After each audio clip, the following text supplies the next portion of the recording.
Hello, honeys. I'm so very sorry that we are already dropping our first Bees-ness on a Wednesday instead of a Tuesday as promised. Unfortunately, I had a technological failure. Alas, when I hit upload, it did not upload. So, again, sorry about that delay, but I will be extra super sure to watch out for that sort of issue in the future. And, anyways, here is the first episode of Bees-ness. Hope you enjoy. Hey, honeys, it's wonderful to talk to you all again. It's great to be here on this lovely Tuesday, launching our first ever episode of The Bees-ness. It's going to be basically a 10-minute-ish recap of all the major news from the week before that I think is worth paying attention to, that's coming out of the arts world, that, draws an eye to exhibitions of note or changes our understanding of how the world works. For example, this episode is dropping on Tuesday, February 13th, so we will be talking about headline events from February 4th through the 10th. And let's go ahead and get started because we had a great variety and amount of news come up and some really awesome things to talk about. Let's dive in.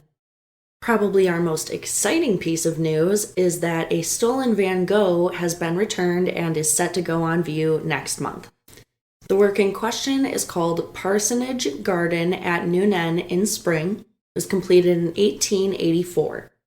The work was taken in what was described as a, quote, dramatic late-night smash and grab, end quote, by the local news from the Singer Laren Museum up in the Netherlands in pretty much 4 years prior now, March 30th of 2020. The actual thief, nicknamed Nils M. by the Dutch media, and the alleged mastermind had already been arrested and sentenced to prison for this or other crimes. That mastermind, for example, was an Amersfoort transport engineer and also a large-scale cocaine smuggler by the name of Peter Roy Kay. The circumstances of the painting's return to Dutch museums is a little odd, anonymous, and even sort of funny. Art detective Arthur Brand, well known for recovering other Picasso objects and an Oscar Wilde ring at one point, was set onto the case and quickly understood that the criminal underground holders were likely passing this work around because no one would have wanted to fence or sell it. With a value of 3.5 to 6.5 million US dollars, this painting was much more trouble than it was worth, and that could have been the reason for the work's return. In any case, Brand is credited with the retrieval, but not necessarily of the sleuthing out of the work. News reports state that Brand had a prearranged, cops-notified meeting wherein the work was transferred back to him. He got a knock on his door one night. An unknown man gave him one of those big blue IKEA bags that designers were trying to copy and sell for like $1,000 for a little while there, and just gets in his car, speeds off. Brand goes back inside his house, opens the bag to find the work wrapped up in bubble wrap, and then does comparisons with his colleagues to confirm that this is in fact the stolen Picasso and not a replica. They definitely make that confirmation. I saw in one article that Roy Kay supposedly also assisted in these negotiations for the return with his various crime contacts. I did not find that repeated in any other sources, however, so that's questionable. Unfortunately, not as much care was taken of the work throughout this entire process as was given to it with the bubble wrapping in the bag. The painting now has a deep white scratch going through all the layers, varnish, paint, etc., across the bottom of the canvas, and that puts that damage in the extreme category. So the work went in for cleaning and restoration and is set to go back on view March 27th, but depending on how long it takes to repair that damage, that date could be pushed. The Association of African American Museums also released a statement last week warning of particularly high risk to Black historical sites, saying, quote, "The Black cultural centers with older infrastructures, such as those built to preserve historical sites, often located along coastlines, lack necessary resources and funding," end quote. Some of the risks that they cite include harm to collections related to or caused by natural disasters in years past, and the increasing risk of damage and loss due to global climate change. Last week was also a big one for archaeology, as several new discoveries have set various factions of that community abuzz. The Rochester Institute of Technology near Buffalo, New York, received a surprise last week when it was donated 2 Renaissance-era manuscripts, both of which held pretty great surprises, but one of which appears to be a palimpsest, which is a work written over the top of a previous one, and that former has been partially or entirely erased. Why this is cool / why does it matter? That's because vellum, aka the fine parchment made from animal skin used in this text, was really expensive in the Renaissance, so it was often recycled in a sense to save money. That means that it's highly likely that older texts lie beneath the current version of the pages, perhaps a 15th century work. This means that the students at the school will get the opportunity to use imaging science to make real discoveries, which is not only, great for their resume, but just pretty darn cool. And also will get the chance to examine changes in text styles across time, methods of removing or blurring ink in the Renaissance, and so on. Several discoveries coming out of Poland specifically in the last week, including a medieval royal kitchen, which was discovered in the basement of the existing Museum of Applied Arts in Poznan. And I just want to know who surveyed that place last and how did they miss this? In any case, archaeologists from the Adam Mickiewicz University, which is within the same city, recently decided to explore and document the basement of the administration building and found this kitchen, which is dated to the 14th or 15th centuries. It's a 10-foot by 16-foot room, and based on the construction timeline of the royal castle in Poznan, which is currently the house of the museum, this kitchen was kind of advanced. They found a Gothic pillar of 9 feet by 11 feet, which in its day would have had a hood above the kitchen stove in order to filter exhaust gases. They also found remains of a well in a different corner. Additionally, an extremely rare golden ring was found beneath one of the 4 residential towers of the Wawel Royal Castle in Krakow.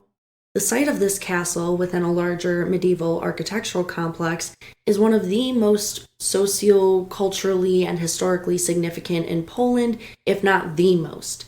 The cathedral dates to about 1000 CE and once served as the site of coronation and of burials for Polish royals. There was also a surprising amount of Eiffel Tower related news that came out last week. Who'd have thought? Frenchman Richard Ploud faced quite a scare last week when he found out that his matchstick Eiffel Tower, which took 8 years to piece together and comprised 706,900 matches, might be disqualified from winning the Guinness World Record. Though his 23.6-foot recreation of the monument beat the previous record by a full 2 feet, the potential disqualification hinged on the type of matches that he used.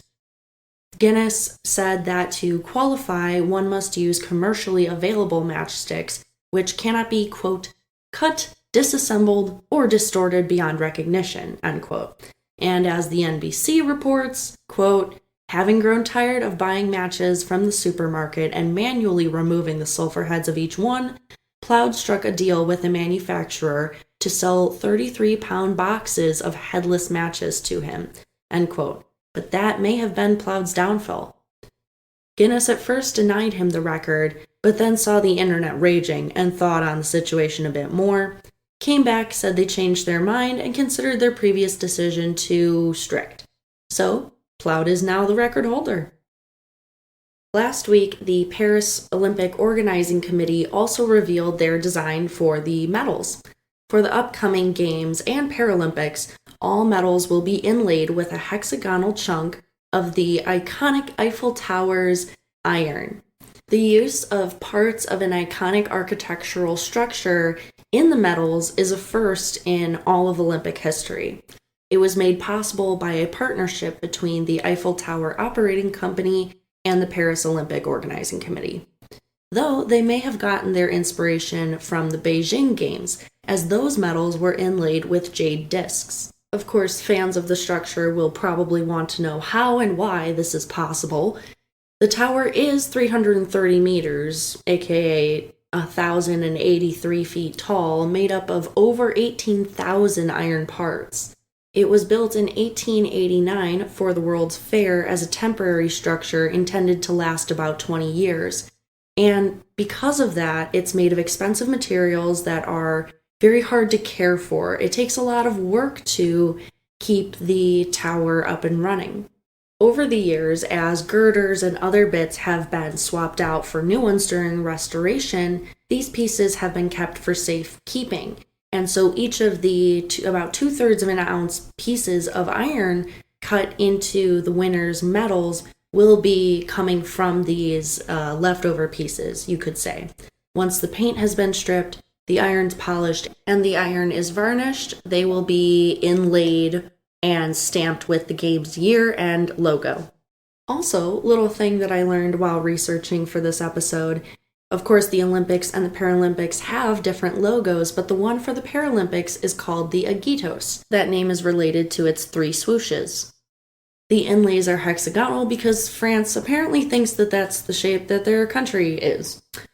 Local jewelry house Chaumet designed the medals with recycled metals.